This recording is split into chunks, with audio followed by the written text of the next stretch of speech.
city of Karnak, in a text that dates to 310 BCE, offers another twist that also allows us to see how the text connected to local ritual. Just as in the Rig Veda, subsequent sacrifices conducted by human beings were thought to recapitulate and thus reinvigorate the creative work of the original sacrifice conducted by the gods, our next text shows us that ongoing efforts by human beings in Egypt, here Karnak, were necessary every single day to maintain the machine. You've already guessed the answer.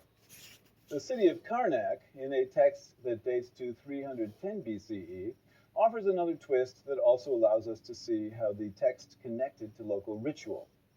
Just as in the Rig Veda, subsequent sacrifices conducted by human beings were thought to recapitulate and thus reinvigorate the creative work of the original sacrifice conducted by the gods, our next text shows us that ongoing efforts by human beings in Egypt, here Karnak, were necessary every single day to maintain the machinery of creation and to secure the safety of the state. The sun god Re, or Ra, travels across the sky each day in his solar boat. Where does he go, however, at the end of the day, when his boat sinks below the horizon? Apophis, a huge dragon or serpent, awaits Re, and Re must do battle. This text helps ensure that Re will win and return. Re is associated with the moon, and this usurps Amun's creation, which he describes more graphically even than Ptah describes it. I was the one who copulated with my fist. I masturbated with my hand. Then I spewed with my own mouth. I spat out what was Shu and sputtered out what was Tefnut. Although not in these words precisely, this is a story that we have heard before. And there are other interesting details. Human beings, Ramit, for example, derive from the tears of Re's eye, Ramit. Once the universe is created and organized, we proceed to the spell that guarantees Re's victory over Apophis. A confident series of verses guarantees smooth sailing. Thou shalt cross the heaven of day above, and thou shalt cross the heaven of night below. Thou shalt cross the two heavens in peace. Thou shalt be powerful. Thou shalt live. Thou shalt be healthy. And another phrase, Re is triumphant over thee, O Apophis, is not only repeated multiple times, but additional precise instructions inform us that this spell is to be recited over Apophis, drawn on a new sheet of papyrus in green color and put inside a box on which his name is set. He, being tied and bound and put on the fire every day, wiped out with thy left foot and spat upon 4 times in the course of every day. This ritual ensures Re's victory over Apophis. The priests also include verses for the Pharaoh. Pharaoh, life, prosperity, and health to him, is triumphant over his enemies. Myth and ritual combine in a religion that helps ensure the continuity of the world that was created by the gods, as well as to support the political organization of Egypt as ordained by the gods. From Karnak, we go to Thebes, which asserts its moment of supremacy by declaring that Thebes is actually the site of creation. The first sentence is striking. Thebes is normal beyond every other city. That is because Thebes is in charge. Thebes determines what the norms are and what will be normative. After this declaration, the story becomes more familiar. Thebes is normal beyond every other city. The water and land were in her from the first times. Then sand came to delimit the fields and to create her ground on the hillock. Thus earth came into being, then humans came into being in her, to found every city with its real name. For no name is called city, except under the oversight of Thebes. Thebes is the eye of Re. Hillock, human beings emerging from the eye of Re. We have seen this before. But in this text, the action takes place not in Heliopolis or Memphis or Karnak, but in Thebes. To assert its political supremacy, then, a city can declare that its site is the spot where the universe was created, or the city can declare that its God created the universe, or it can do both. Another use for myth is to create religious institutions that assist in maintaining such crucial aspects of creation as the circuit of the sun, as well as the victory of political leaders over their enemies. As well as victory over the enemies. What's going on, people? How's everybody doing today? Another tour into ancient Egypt via the pagan world. Ancient religions before Christianity? Can there be such a thing before Christianity? Before the Quran? Is there such a place? Some people like to think so. But I'm gonna need to hear more about this before I make my final decision. Afterwards, we can discuss this among ourselves in the comments below.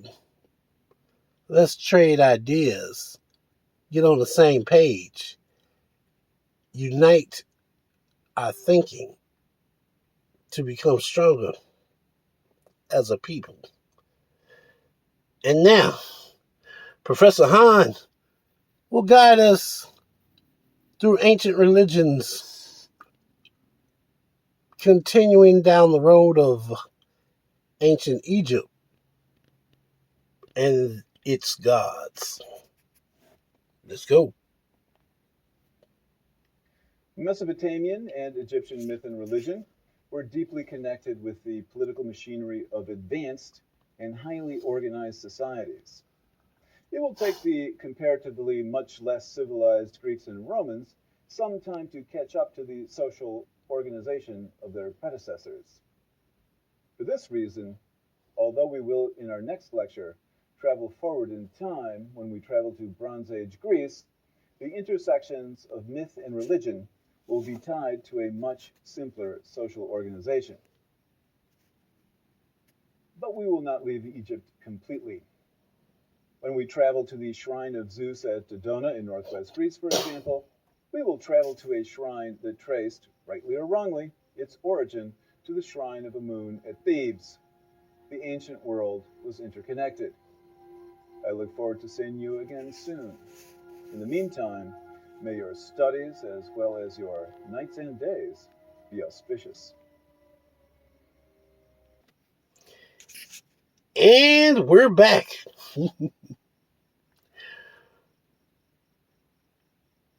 Professor Hahn will now be taking us on a ride down the street, around the corner, over the bridge,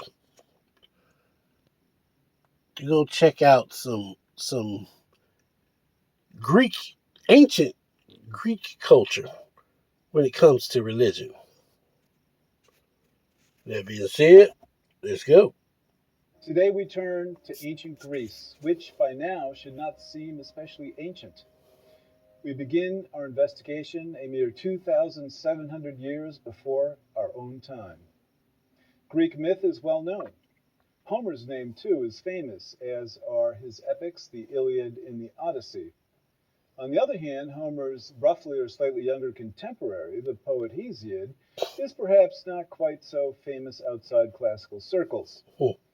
Hesiod wrote a poem entitled The Theogony, or The Birth of the Gods, at a time that was already more distant from the Sumerians than we are from Hesiod's day, but which shows remarkable similarities to the myths of the ancient Mesopotamians, whose stories until just recently lay unread on clay tablets for so long.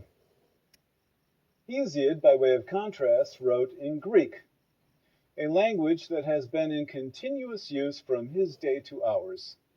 Greek is also cognate with English and has served as the source for thousands upon thousands of words in our own language, especially in the sciences, words that we use every day. The myths and stories that Hesiod tells about the gods of Greece still inspire artists and advertisers today. And within 2 centuries of Hesiod's poetry, the genres of history and the historiographical tradition join the literary and archaeological record, thus permitting us to place Hesiod's and subsequent works in historical context. Looking forward another 7 centuries or so, it will be in the cultural milieu of the Eastern Mediterranean after the conquests of Alexander the Great in the 330s BCE and the subsequent conquest by an upstart power called Rome that Christianity will arise, a religion whose foundational text, the New Testament, like Hesiod's Theogony, speaks to us, at least in the original, in Greek. In other words, as remote as Greek paganism may be from the predominantly monotheistic religious experiences and institutions of Europe, North Africa, the Middle East, and lands colonized or proselytized by Muslims, Christians, and Jews, we can, from this point, trace continuous links from Hesiod's past to our present.